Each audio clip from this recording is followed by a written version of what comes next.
So you're thinking about transferring from a community college to a four-year university. That is a huge, exciting step, especially when you're an international student.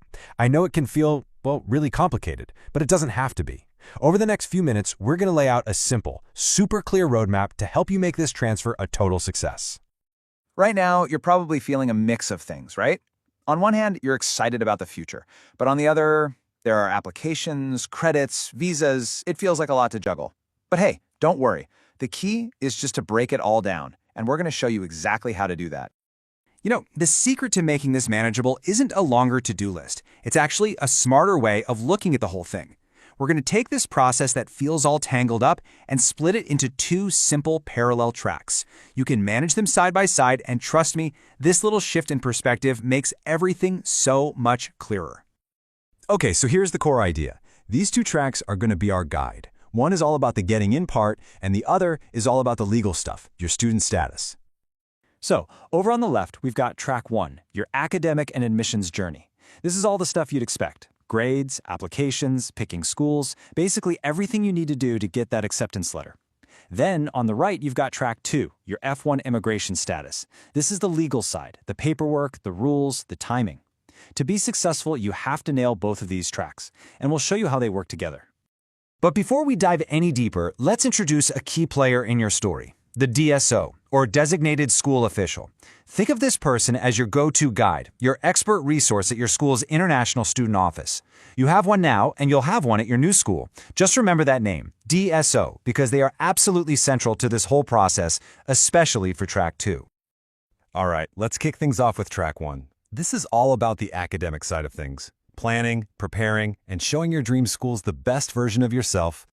So your academic plan really breaks down into these 4 steps. You start by figuring out what you want. But if there's one step on here that is absolutely critical, non-negotiable, it's step 2, meet your academic advisor. Why? Because they know about special transfer agreements and partnerships that can save you a ton of time and money. They'll help you build a plan to make sure every single class you take actually counts. Once you've done that, you can research schools with confidence and just focus on crushing your coursework. Now, when it's time to apply, you're going to be gathering these key documents. My advice? Start a folder for them early. And here's a pro tip.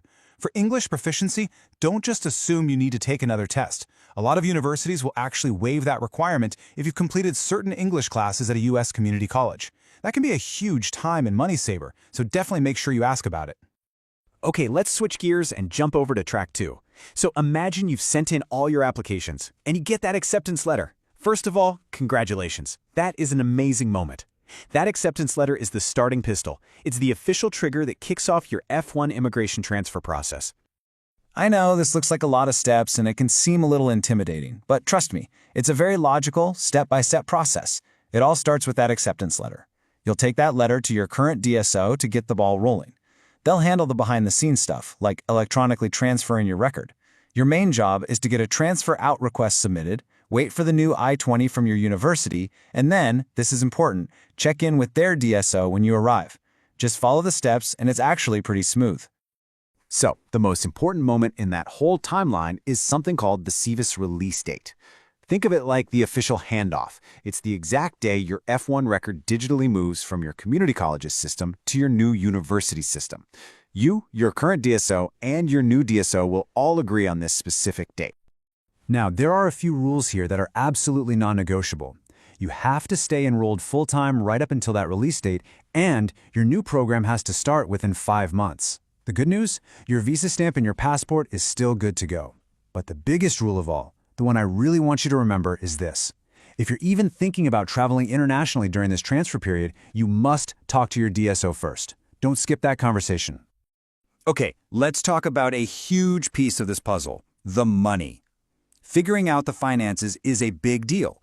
The sticker price of some universities can be, well, a little scary.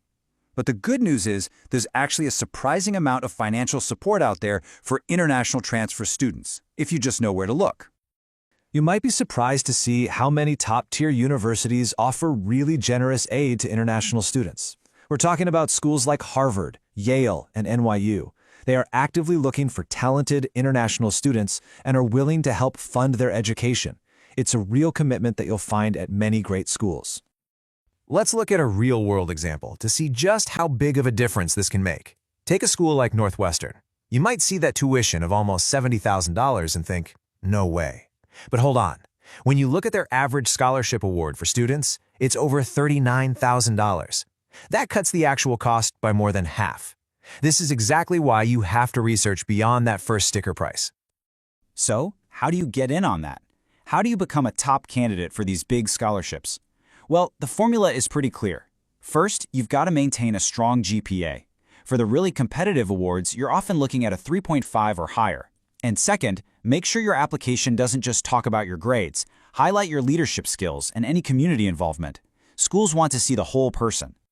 So, we've covered the academic track, the immigration track, and the finances. We have all the pieces, but how do you put them all together to make the right choice for you? See, success isn't just about checking boxes on a list, it's about the wisdom you bring to your plan. There's this quote that I think just perfectly captures what this is all about. Sure, money and scholarships are important. They provide a kind of protection, but the wisdom to choose a school where you'll really thrive, to navigate this whole process without all the stress, that's what truly brings life to this journey. So how do you find that wisdom? Well, it's not some big mystery. It's about taking practical steps. It's researching beyond just the school rankings. It's seeking counsel, talking to advisors, mentors, and other students who've done this before.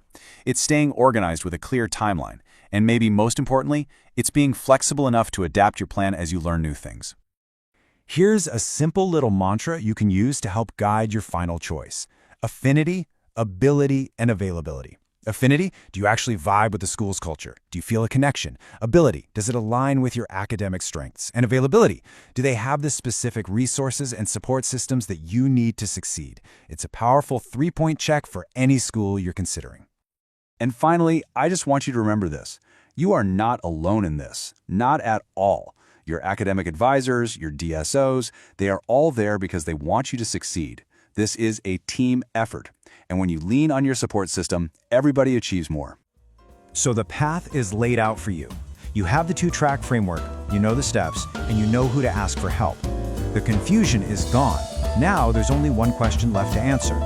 What is the very first step you are going to take to make this dream happen?